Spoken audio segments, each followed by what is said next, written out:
And good morning. Good morning. And welcome to White Chocolate Podcast, episode number 58. And in this episode, ladies and gentlemen, we are going to call this Two Old Rams.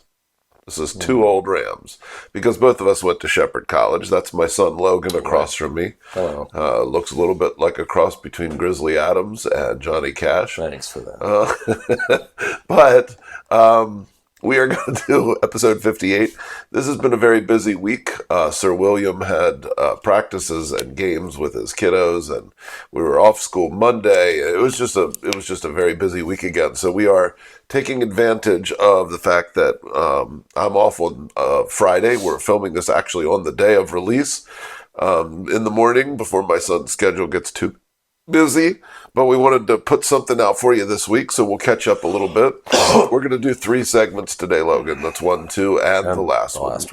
And sorry for my allergies. I'm a little, I think everybody's going through it this time of year. Sorry for my cough. I've got something wrong with me. Well, there's a lot wrong with you, but you mean... Well, I got it from the best. So that's how we show love in our house.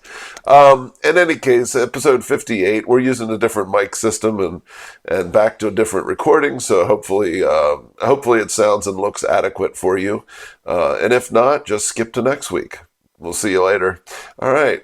But we're going to go ahead and film this anyway in the hopes that it's decent for you to listen to and catch up with us this week. So we are in BLG Studios 17, I think. We're up to 17 different studios. Not really, but we're up to a lot of studios. So we're in the Kraushar Estate studio. So we're going to keep moving. So let us begin with segment uno. Songs about me. Logan, I thought since the audience hasn't heard from you since back around Christmas time, I think it was, when you sang Sunday Morning Coming Down by Johnny Cash for I think us. that was the first time, about a year ago. Oh, were you on twice? Yeah, I was on once, I think back in July last year, and then you had me on for Christmas. How time flies. Anyway, you're finishing up. Yesterday was your last day. Well, today's technically your last day, but you finished up all your exams. Done with all my finals. For the first year of college, you are now a veteran at college. You are no longer a freshman.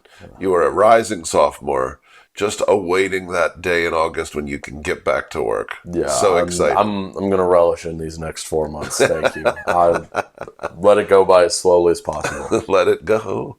But don't let it go fast, because you are enjoying the fact that you will be maybe working a job, but at least no more, what is it? No more papers, no more books, no more teachers' dirty looks. Yeah. So you get a little bit of a break for the next couple months. Tell me, you're going to Shepherd University in Shepherdstown, West Virginia, and you just finished your freshman year, and you're going to study what? I'm going to study music education. And you started off doing clarinet. I started off doing clarinet. I ended up switching.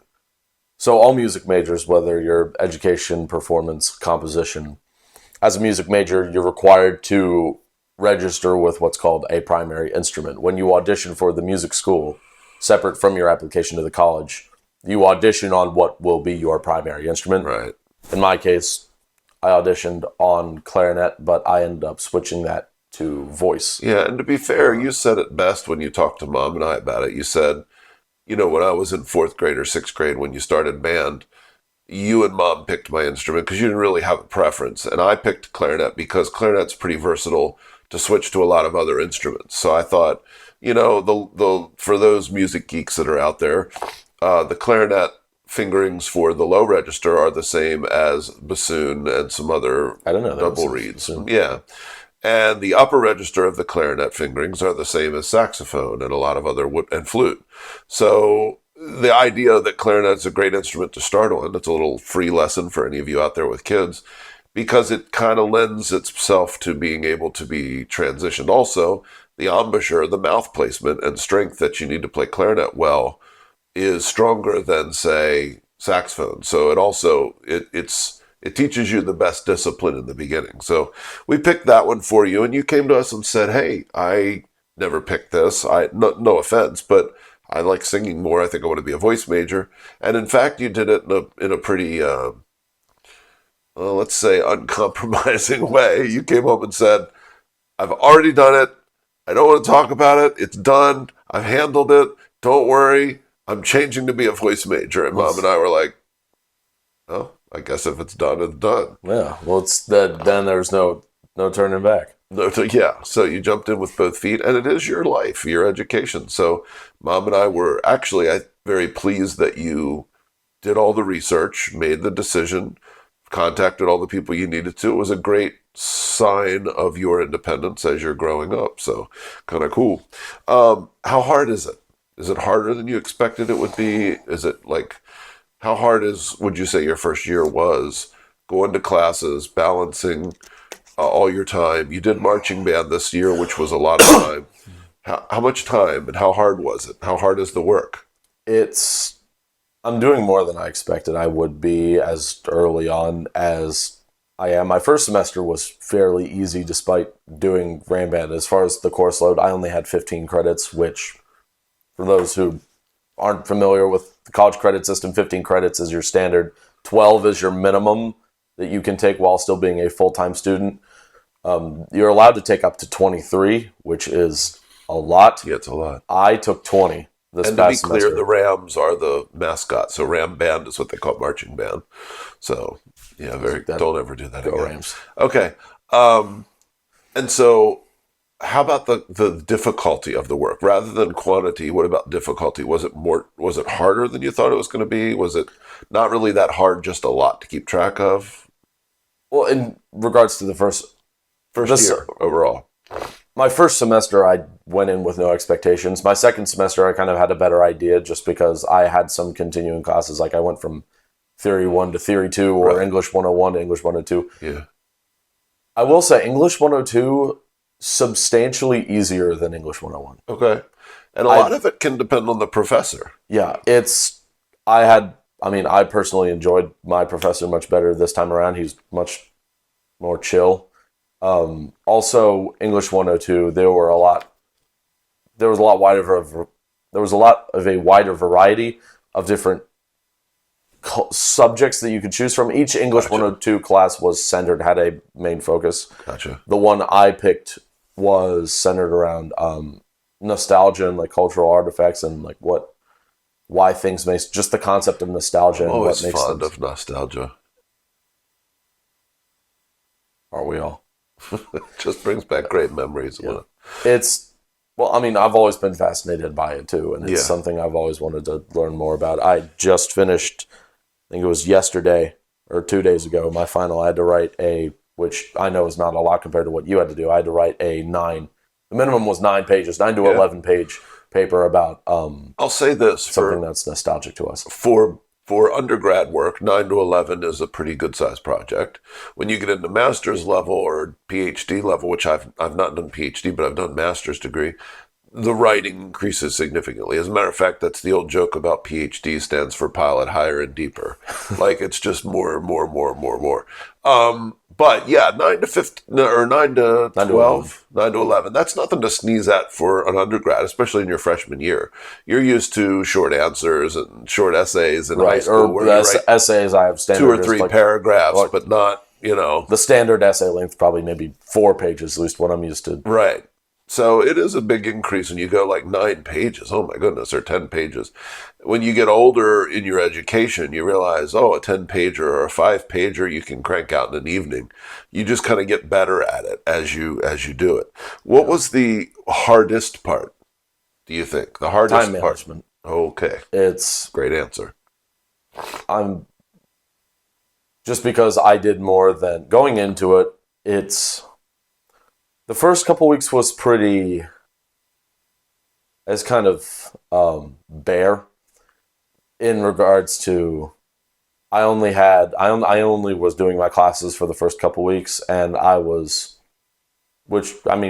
were easy in the beginning. I didn't really have too much homework, but I was really, I was only going to my classes, and I was interacting with maybe the 2 friends that I came from high school, and I was like, I need to do something else. I was like, because in high school, I was bouncing off the walls doing stuff. I was in National Honor Society. I was in band. I was in theater. I was in all these different. Yes, much to your chagrin.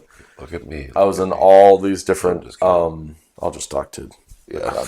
Both I was. people. Yeah, Both both. Yeah, listeners. both of our listeners. Hello. You and you. Yes. So yeah, you did a ton of stuff in high school, and I didn't so you want to got overwhelm myself. which was brilliant, and that was that's something that your mom and I probably mentioned to you, and you knew as well. Like, okay, let's stick my toe in before I jump in whole hog. And there were a lot of things that in the beginning, I was surprised with how much they were already doing in the beginning of the year. I think maybe the third day I was there, they were like, "Oh, we're having auditions for Right. Into the Woods tonight," and I was like, Yeah, they don't waste much time. Sorry, I was just checking out back. I thought I saw a deer walk by. So I told myself I can do one thing Right. that's different than classes. Yeah. One thing, whether it's a play or something else, or So I joined a fraternity. Yeah, and the same one you were in, Phi Mu Alpha. Phi Mu Alpha Symphonia fraternity. It's essentially a professional fraternity for men who are who feel that music is an important part of life. You don't have to be a music major to be in it, but the chapter that started at Shepherd started in the fall of 1990. And then I was there by the fall of 92 is when I pledged into the fraternity. Old head. Yeah, I'm definitely old. And the fun part for me is seeing you go through the process and seeing you become a member. And then all of your brothers, or I guess they're my brothers too, but it's weird to think of it that way. All of the brothers at our chapter at Zayep were like really almost like I was a fossil, which I kind of am. But it was funny that they were all like, "Oh, your dad, yeah, his name is on he was a president. Oh my gosh, that's your dad." And when I showed up there, it was almost like I was a legend. Yeah, or it's whenever really I think my first day I introduced myself and they were like, "Oh, you're the legacy." Yeah, and it's really weird because I didn't start the chapter, but my friends that I was there at school with did before I got there. But it was just interesting because it's been 30 years or 30 plus years and it's still going strong. And the guys that are there, it's fun to look back and I came to some of your meetings and some of your functions to hang out. And it's fun to see those guys where I was 30 years ago and me it's almost like me looking back at me. And it's kind of weird to see all of the struggles and all the things they're doing. And I got to say, they're a very, very active chapter and a good bunch of guys. And I was really proud of like, hey, look at what this has grown into still. And it's not just a stupid, why would I pay for friends club? We do it like you guys did the Relay for Life where you're out there all night long raising money for cancer. It was tiring, but it was fun. You guys do all kinds of stuff for the community, for the campus. You participate in a lot more functions than our chapter did when I was there, than the same chapter did. So it's grown in a lot of ways. And so that's really cool. But that was fun. And so that was the thing you picked for the fall. Would you say that was also the most fun part? Or what other things do you list as amongst your like, wow, this was really fun?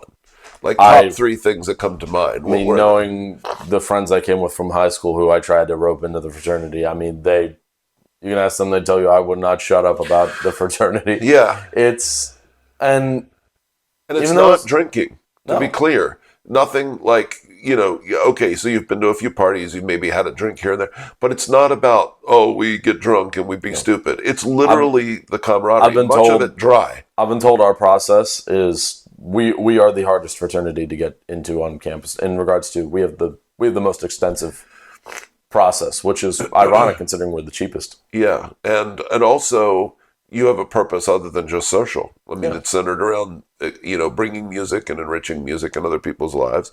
What about and I didn't ask you if I could talk about this, but one of the things that I have never asked you off camera is regrets. Were there anything that you did this year that you regretted? And you don't have to go into detail. Was there anything you did that you regretted? Was there anything that you wish you would have done that you didn't do? And I'll start with that, and then I'll give you the second part to the question. Was there anything that you did this year that you regret, that you would change about your first year? There were things that I wish I could go back and fix. Yeah. Just because it's had my fair share of drama. this year. Yeah, And and we won't at all. I will not, out of respect for you, go into any detail, but just a social thing that happened that caused a little bit of a rift between you and a friend, and in hindsight, you look back and you go, I was kind of naive. I made a dumb decision and it hurt somebody else. And if you could erase that, you would. Fair to say. Mr. Will hates it when I say fair to say. But as far as like decisions about classes, decisions about switching to voice, are there decisions of, oh, I should have been in that group, but I didn't, or oh my gosh, I picked this group and I'd never pick that again? Were there any educational regrets? Nothing educational apart from, I mean, I guess in hindsight, it would have been easier if I had started off with voice. That way I didn't have to have the whole complicated but you didn't semester know. of switching. I didn't know. You didn't know. You knew you loved to sing, but you didn't know that, hey, look, I was a lawyer until my second year of college. I mean, that was what I was going to school for. So, I spent 2 years criminal law before I realized I wanted to switch to music. So at least you're in the right field, at least as far as you know for now. All right, and the last question, and this is where you get to be a star. And I didn't tell you I was going to ask you this. You didn't tell me you were going to ask any of these. I know. That's a good interviewer. You never tell people what you're going to ask them ahead of time. You get an honest reaction that way. Recently, perhaps 5 to 6 weeks ago, there has been a change in the status of your social well-being, such that you have allowed a woman of female persuasion to be your, one way to it's put a little bit redundant, to be the Eurydice to your Orpheus, to be the pepper to your salt, to be the counterpart to your, well, anyway, you've found yourself with a relationship that your smile cannot hide, a young lady that is very special to you, and it's up to you whether you mention her name or not, but you can always show her this and make it extra points. Well, she sent me a message on Snapchat. I thought about taking a snap of us recording the podcast and sending it to her. You very well can. So you found somebody that just as much history as you want to share, and then we're going to move on to our next segment. Her name's Lily. She's also a music education major. Okay. We've known each other since band camp. Okay. So about it. Last August. Yeah, last August. Yeah. So better part of 8 months. We became friends in drumline. I marched bass 1, she marched bass 2, which is really funny just because I'm 6'1" and of a wider figure. I'm marching this drum that's maybe yay big. The size of your chest, and she's maybe 2/3 my height. Not really. I just messing with her. But she's on the shorter side, and she's marching a bigger drum. But on the shorter side is fair, and maybe I'll put in the picture here that I took at one of your concerts, where one of our brothers, Bizfa, otherwise I love Bizfa. I love Bizfa. I love you, man. Bizfa's amazing, and he got the name Bizfa because he went to Barbara Ingram School for the Fine Arts in Hagerstown. Yeah, and so that's BISFA. Someone in drumline during band camp one day was like, "Oh, hey, what's up?" Or someone in pit was like, "What's up, Bizfa?" Bizfa, and then it carried over to the drumline, and it carried over to the fraternity. Bizfa is now pledged to find you off of it. And what a nice young man. Seriously, I've interacted with him a lot. He always says hi to me and shakes my hand. Shout out to you, Bizfa. I love you, man. He's a great dude. As are all the brothers. I haven't met a brother there that I don't like yet, to be honest. Anyway, so Bizfa who's a very tall dude. He's probably 6'4", so somewhere. I think he's got you beat 6'6". Yeah, I think he might be. And he was in the drum line, and Lily was also in the drum line at your concert. And when I say drum line, I mean in the percussion section, because it's not marching; it's concert band. And I took a picture from the audience, and you see Bizfa from about his navel up, above everybody else sitting down, and then you just see this clump of hair next to Bizfa, which was Lily, because she literally, from where I was sitting, she was it was like one of those little old ladies in a car where all you see are their knuckles and a little bit of their hair above the headrest, So yes, Lily, while vertically challenged, is personality enhanced. She is very sweet. She's very funny. She is. I'm very fond of her already. She makes me smile. So very good. So life is good. And now you've got a summer off. And luckily, Lily is local, so you don't have to go without over the summer, and you guys can still hang out. And anything else? I mean, that's pretty good. That covers it pretty well. Yeah. All right. Well, let's move on to segment 2. Logan, This is segment 2. Segment 2 is going to be a class lists I pulled up. This is 10 expressions with musical origins. Okay, so these are 10 things that people say, or words or phrases people use that come from music. And I figured since we're both musicians, this would be kind of fun. You will know probably a lot of these, and so I will give it to you. Sorry, I got a little Are these tear. Like phrases in music, or just things that like they are things that came from the musical world that people sometimes use outside of the musical world. All right, Logan, number 1. Logan, the first one is gig. What is a gig? Gig is a paid performance. Yeah, exactly. Comes from the jazz world primarily. You say, I got a gig playing over here. I got a gig, which reminds me of the joke that I almost got Mr. Will with, that I started a new band.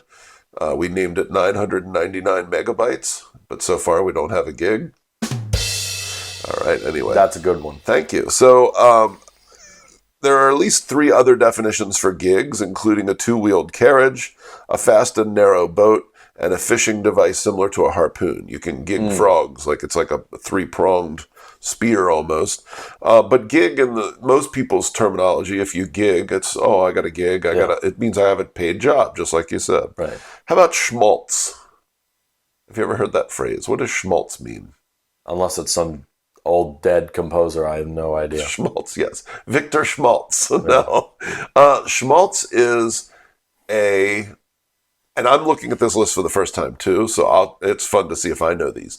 Schmaltz is when you play something that's like syrupy sweet, or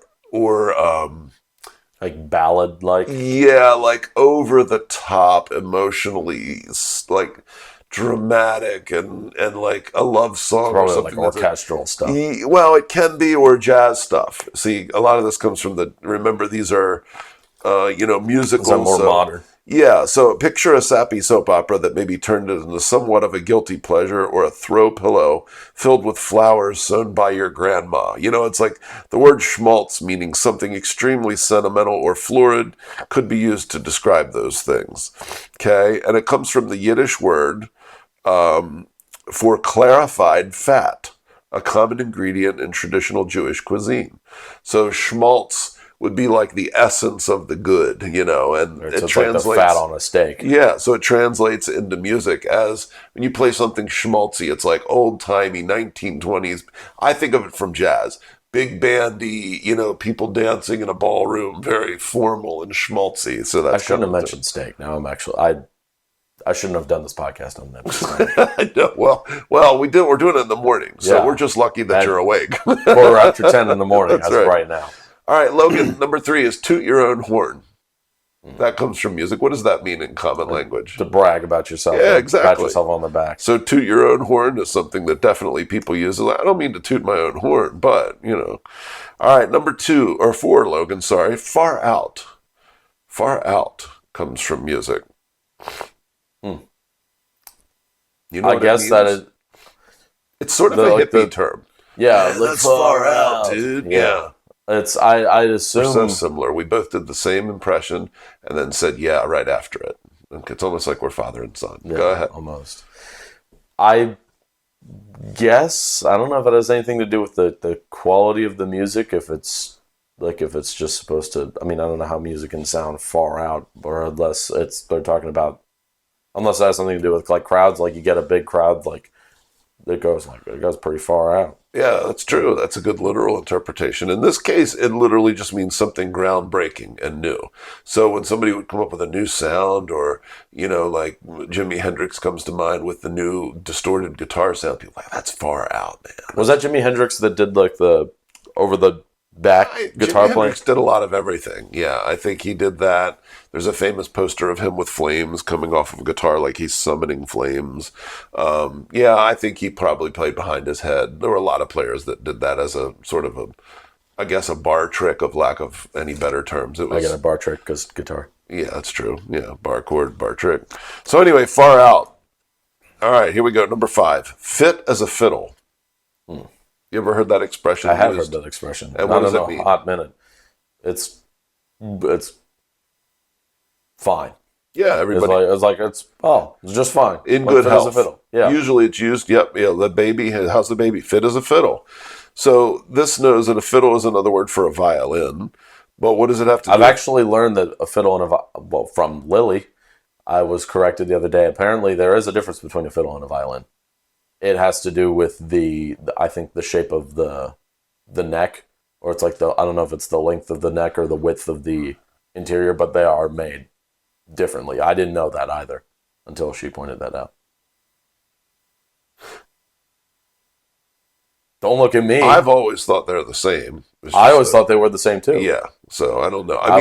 I know violins and fiddles, whatever you call them, can be made differently, like just in as much as they're neck thin or thick or wider or narrow, just kind of like a guitar. If Lily's knowledge is correct, then yeah. And I trust Lily. Lily's an intelligent person. So anyway. Did you know she was almost a criminal? I don't know if it was criminal justice or forensic science. Something like that major. Now I like her more because I was in her dorm yesterday. We were looking through her old. She was doing some cleaning. She moved out this morning, or is in the process of moving out. I'm not sure how that's going. Of her dorm. Of her dorm. Yeah. And would you like to give her room number out? Yeah. Shepherd University, Shepherdstown, West Virginia. Well, what's the big deal about that? It's a big college. Not really. No, 4,000 people. Sorry.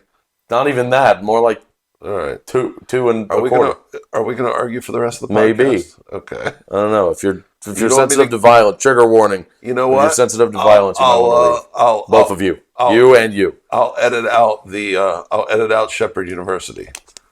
I'll put Salisbury University. That way they can look for you 4 hours. They're still going to Google Shepherdstown, West Virginia. There's no other.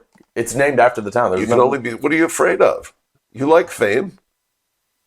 I mean, yeah, I'm not that kind of fame. Okay, well, lucky for you, only my friends and family watch this, so yeah, that means only my family. Yeah, if any of my friends watch. So, fit as a fiddle comes from changing the word to the mean fit. Variants of the phrase can be traced back to the 17th century when the word fit meant suitable or fit to be used. So, if a fiddle was good enough to be used, it was considered fit. It's a good fit. So fit to be used, or fit as a fiddle. Number 6, icky. Icky, I-C-K-Y. What does icky mean in common terms? It's kind of gross, or it's kind of yucky. Yes. In jazz music, again, it's sort of similar to schmaltzy. It was used to describe sentimental or sappy pieces of music, while an icky person was someone with controversial taste in music. Over time, the word evolved to rely on or to include everything that we consider disgusting or offensive now. But in the beginning, icky was a term that meant like a song that was overly sentimental or sappy, kind of like schmaltzy. Or schmaltz.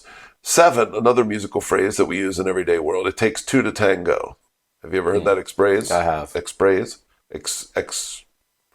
or phrase. I just made a new word.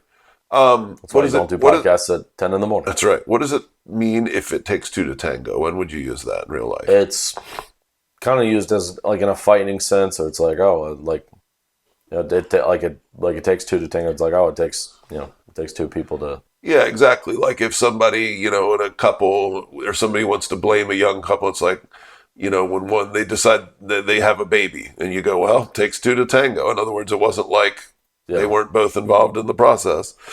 All right, good. This phrase can be traced back to a 1952 song called Takes 2 to Tango, made famous by the American actress and singer Pearl Bailey, again in jazz music. 30 years later, President Reagan brought back the phrase into the spotlight after a news conference in which he used the idiom to refer to American and Russian relations. So during the Cold War, it takes 2 to tango. In other words, can't have a fight unless there's 2 different people there. Number 8, what does it mean, Logan, if you face the music? It's time to face the music. Face the music. It's like you gotta suck it up and deal with it. That's right. You just got to go on and face the music. In this example, it's like if something happens, you wreck the car, I got to go home and face the music and tell my parents what happened. Basically, this comes from the most accepted theory is that it comes from theater, particularly in the New England actors during the 19th century. The actors would face the orchestral pit while performing. So facing the music and the audience can be interpreted as a way to describe stage fright. So I never thought of that. Face the music. I just thought about you're looking at the music, but it makes sense. Actors have to face the pit orchestra, which is right in front, in a traditional setting. And so facing the music means you're performing out. You're doing either a real rehearsal or... Number 9, Logan, this one I love. Pull out all the stops. Not everybody knows this one, but it's really a good one. What does pull out all the stops mean in regular life? You got to put in all your best effort. Like, you got to pull out every trick you have in the book order to make it work. That's right. Very good. Do you know where it comes from? No. In music. So in church organs back in the day, okay, they had little pull pins in front of you that would activate different pipes in the pipe organ. They were driven by air. So when you pushed it, they were called stops. So when you pushed in a stop, it literally blocked that path of air to that tube. So if all your stops were pushed in, it would mean that the organ didn't make any sound.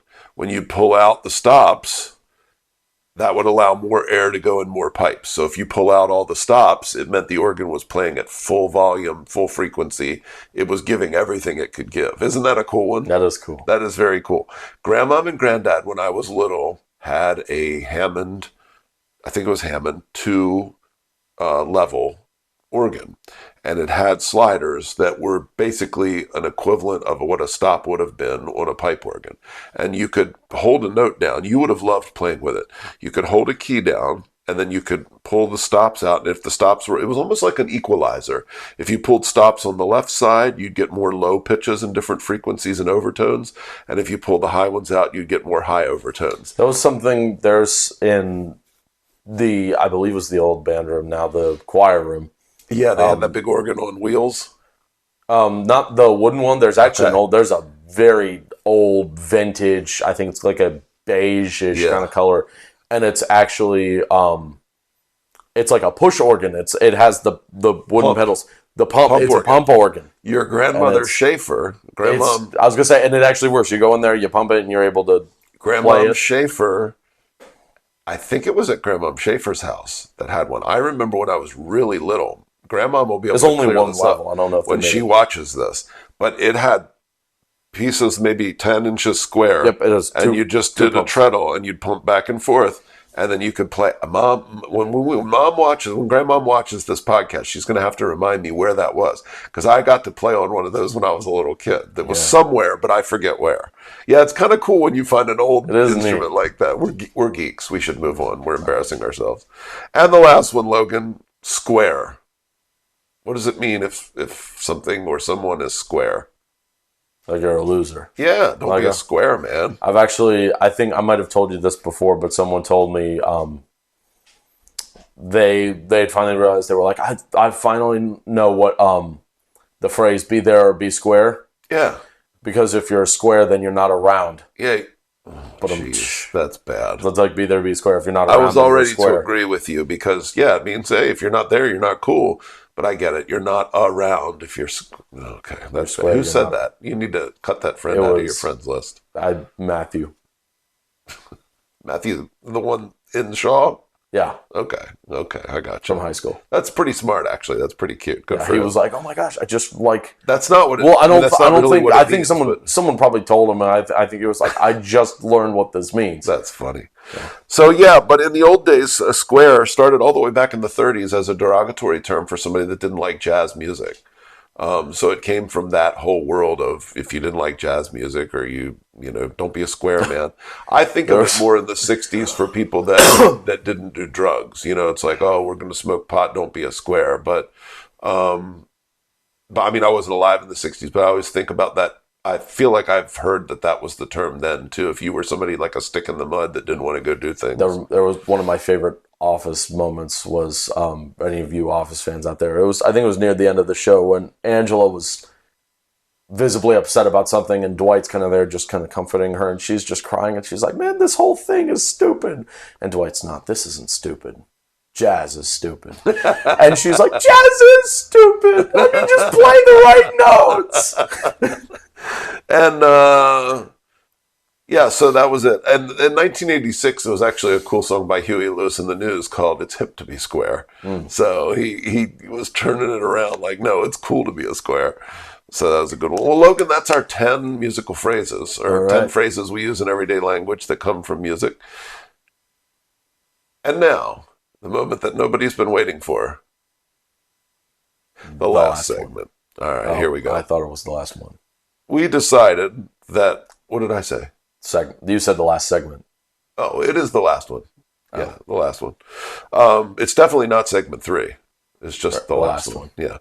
Segment 3, you requested that we play Family Feud. I did. I was thinking yesterday, I was like, what are the games I enjoy? Anytime you and Will do Family Feud, I'm always sitting there trying to play along. That's so we'll do our own round of Family Feud, Logan, and here's what we're going to do. I'm going to read you my list. I'm going to read you 5 questions. You're going to give me your best answer to 5 questions, okay? I will mark down what your answers are, and then we will go from there. What in the world are you doing? I was pulling up my list, and I figured I'd send a snap to Lily. Oh, okay. Telling her live on the air. Live on the air, yes. All right.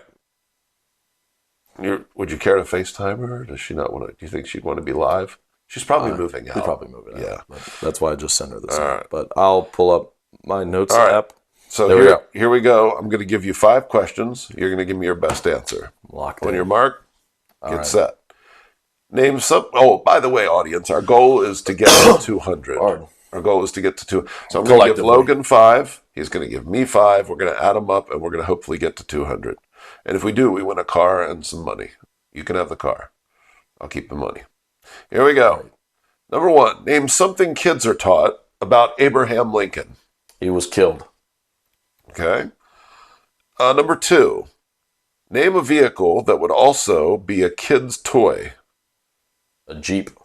Okay. Number 3. What might a kid get in trouble for writing on? Chalkboard. Number 4. What might a kid bring to summer camp in case they get homesick? Say that again? What might a kid bring to summer camp in case they get homesick? Teddy bear. Good answer, good answer. All right, number 5. Name a milestone. You know what a milestone is, right? Name a milestone for teenagers. 16th birthday. All right. Now, should we reveal our numbers now, or should we? I probably did worse because now that it's done, I'm thinking like better. That's the time. That's the time crunch. All right. So let's see. Name something kids are taught about Abraham Lincoln, that he was killed. That is not on the list. What? Best answer was that he was the 16th president. Boring. So we're Z's so far. Thanks for that. Name a vehicle that would also be a kid's toy. I feel like assassination would be good, but they have 16th president, honest, tall, abolitionist, and a beard. So maybe because you don't talk to kids about, maybe you don't tell little kids about murder. Maybe that's why. I don't know. Well, we all learned about that in school. I know. John Wilkes Booth assassinated him. I know. I know you know. School too. We all know. Name a vehicle. Name apparently not. I'd hope we all knew. Survey. Well, unless there are any 3-year-olds watching. Sorry, spoiler alert. Yeah, spoiler alert. That reminds me of one of. Sorry, we're a little nostalgia this week. Reminds me of. I love nostalgia. Nostalgia. Nostalgia. Nostalgia. I just say nostalgia. Okay. You put nostalgia like you put. Well, it's NOS. So anyway, we went camping up near Gettysburg once when your sister was kind of little. I remember this. I know. We went to a KOA in Gettysburg, and at the entrance to the KOA campground, they had a sign that had a soldier in blue on one side and a soldier in gray on the other, just made out of wood. And so they had the Union and Confederate soldiers holding up the sign, basically, all made out of wood. And we decided, that'd be a cute picture. So I said, Logan, you and Grace go stand over by the wooden soldiers and we'll take your picture. And you chose the blue, blue soldier, the Union soldier, and stood by him. And you said, Grace, you stand by the Confederate soldier. I don't remember saying, I think you told me to stand by the blue one and you told me. I don't know. I just told you to stand. And Gracie stood over there and she was all happy until you looked at her and said, spoiler alert, Grace, the North wins. And she was like, oh, she didn't want to stand next to the losing soldier. Oh God, I think it kids. was after you took the picture. We were walking back. I'm like, oh, Spoiler by the alert. way, Yeah, it's too spoiler late by alert. then. All right. Let's see. Your next question was, what might a kid get in trouble for writing on? Chalkboard. Not on the list. My mind went to wall. Wall is number one. School desk, clothes, skin, or car. I don't think chalkboard really counts as Writing on wall. skin? Yeah, like kids write on with a pen on their arm all the time in my school. I don't get it. Well, yeah. Why would you get, So why would that's you a get in trouble for zero. it? Unless it was So something zero. Well, oh, sorry, did I skip number two? Name a vehicle that would also you be a did. kid's toy. You said Jeep. The correct answer here is zero. There's dump truck, fire truck, tractor, police car, or bulldozer. So far you're 0 for 3.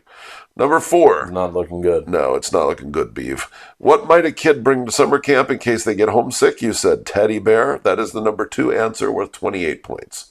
So there we go, 28. You keep track of the numbers. All right. And number 5, name a milestone for teenagers.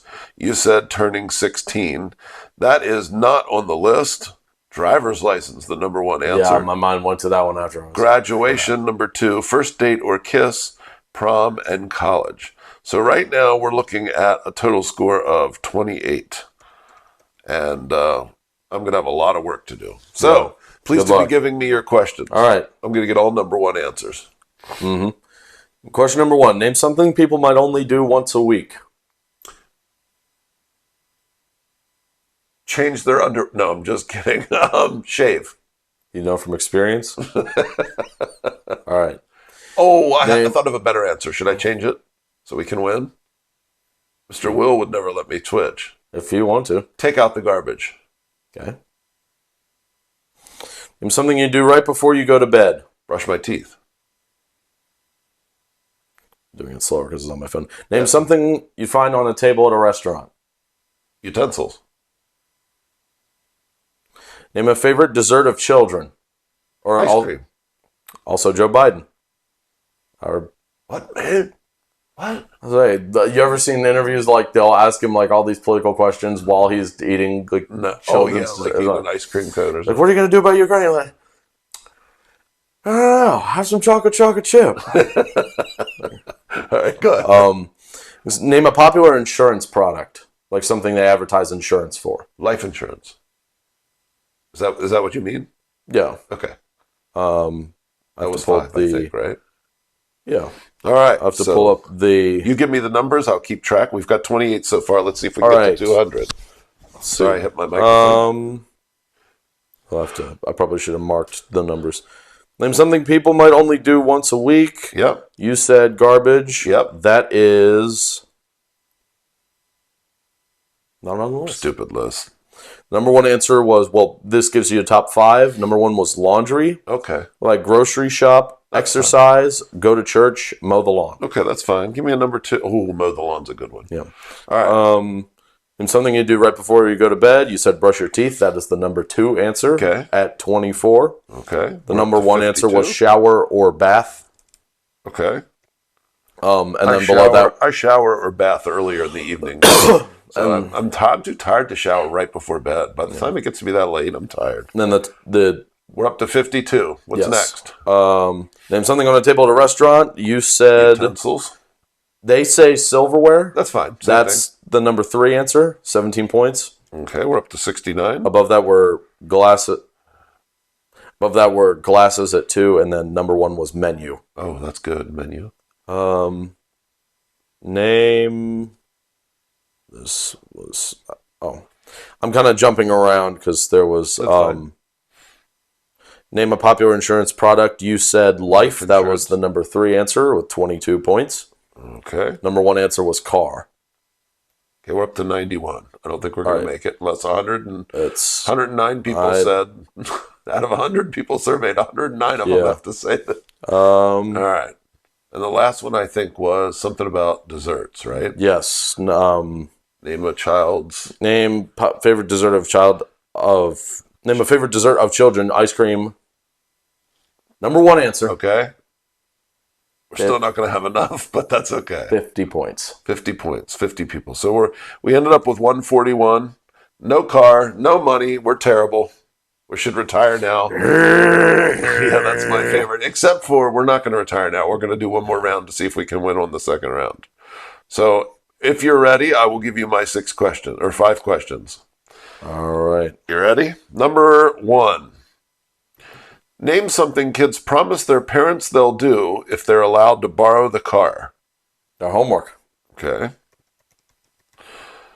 Number 7. Name an exercise gym teachers make you do. Jumping jacks. Okay. Number 8. Name a reason why a kid would get a day off of school. They're sick. Okay. Number 9. Name an occasion where parents force their kids to wear a certain outfit. Picture day. And number 10 or 5 for the second round. Name a sickness that kids seem to get more than adults. The flu. All right, turn around. We'll play, Steve. All right, we're going to play, Steve. That's what Mr. Will says. All right, Logan, number 6. Name something kids promise their parents they'll do if they are allowed to borrow the car. The answer is homework. I'm going to count that as chores. So here are the choices. Chores, drive carefully, fill it up, make curfew, or wash it. Homework, I don't know if that counts as chores. You know what? I'm going to give it to you. Executive decision. Judges? Okay, we're in. All right, here we go. Chores, 29. So keep track of 29. Question 2. We got to cheat to win. Name an exercise. Will's not going to be happy. No, he's not going to be happy, but he probably won't. He never watches. Like this gobbledygook. Yeah. Name an exercise gym teachers make you do. You said jumping jacks. Number 1 answer. It was the number 1 answer. Yes, sir. For 39. Yes, 39 sir. More. 39 more. All right, number 8. Name a reason why a kid would get the day off of school. And your answer, sorry if you see this hand, I'm petting the pod dog. Zoe, the pod dog, is right here next to me. Our new mascot. Attention. Yeah. So perhaps you can hear her. Number 8, name a reason why a kid would get the day off of school. You said sick. That is the third best answer, worth 26 points. Okay. Number 4 or 9, if we're consecutively numbering, name an occasion where parents force their kids to wear a certain outfit. You said picture day. That was the 5th answer, 6th answer actually, but it's only worth 4. It's only worth 4. Wedding was number 1. Wedding was number 1. How many kids go to weddings? I don't know. I guess enough. Well, my mind went to, as soon as I said that, my mind went to church. A lot of kids get married. Yeah, church was on the list too at 15. Easter, Halloween. Easter. Okay. Easter hats, Easter dress, Easter. All right. Here we go. Number 10. Name a sickness that kids seem to get more than adults. You said the flu. That was a number 2 answer, worth 30 points. All right. So, how many are we up to? So, 29, 39, 26, 34. 26, 34. Wait, hang on. 29 plus 39 plus 26 plus 34. 128. All right, very nice. A much better start for you. You need 72. All right, and now I'm going to try to top us off. You got 128. Right. You need 72 to win. Here we go. All right. Question 1. Name something people spend lottery winnings on. A vacation. Try not to bump the table too much. Name a popular food at a carnival or fair. Oh, the fried dough. What do they call it? You know what I'm talking about. Funnel cakes. Funnel cake. Thank you. Your mom loves those. I love those too. Name a tool you might find in a toolbox. Hammer. Hammer. I hardly know her. Go ahead. You can laugh. It's okay. You have my permission. Name something you might write in your calendar. An appointment. Doctor's appointment. I'll just put appointment. Okay.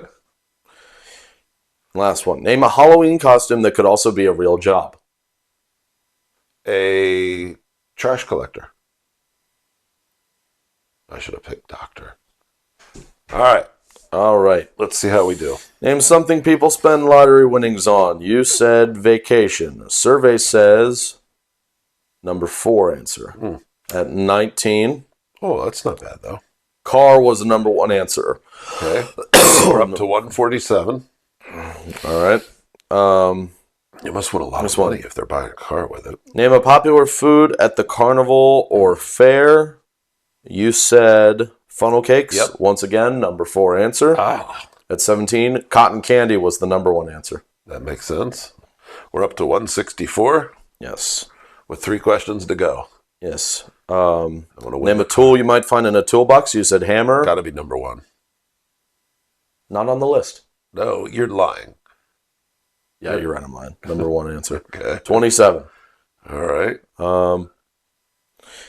Next question. Name something you might write on your calendar. You said appointments. Survey. IEEG doctor. Yes. What? Survey said. We only need 9 to get 200. You only need 9? Only need 9. 8. How about 29? Oh, for the 29. number 1 answer, appointments. That's good. We're up to 220. Let's see how high we can go. All right. Maybe if we get high enough, we can average the last game and win both. Yeah. Last one? Last question was, switching over to my notes, name a Halloween costume that could also be a real job. You said trash collector. Yep. Survey says... Cannot possibly be on the list. I think I saw... The only one I remember on the list was like fireman. Oh, yeah. Oh, yeah. Not on the list. Yeah. Fireman was the number 1 answer. So we ended with 220 on this round. So we don't we only win 1 car. And I lied. I'm keeping it. Yeah. I'm just kidding. All right. Well, let's finish up. Did you enjoy your round of Family Feud? I did enjoy it, even though we didn't win both rounds. Even though we didn't win both rounds. So now let's go on to the joke of the week. And Logan, we're going to finish up with the joke of the week. All right. Reaching the end of a job interview, there was Stone-faced. Pardon? Stone-faced. Oh, okay. I'm not going to Reaching the end of a job interview, the human resources officer asks this young engineer, fresh out of the University of Technology, and what starting salary are you looking for? So you got this guy who's hiring for a big company, and you got this kid fresh out of college, and he goes, well, I'm looking for something in the region of $150,000 a year, depending on the benefits package. I'd also like a corner office with lots of windows, a corporate credit card for business expenses, a personal assistant, and a key to the executive washroom. The interviewer inquires, extensive list. Well, what would you say to a package of 5 weeks vacation, 14 paid holidays, full medical and dental benefits, company matching retirement fund to 50% of your salary, and a company car leased every 2 years, say, a red convertible? The engineer sits up in his chair and says, wow, are you kidding me? And the interviewer replies, yeah, but you started it.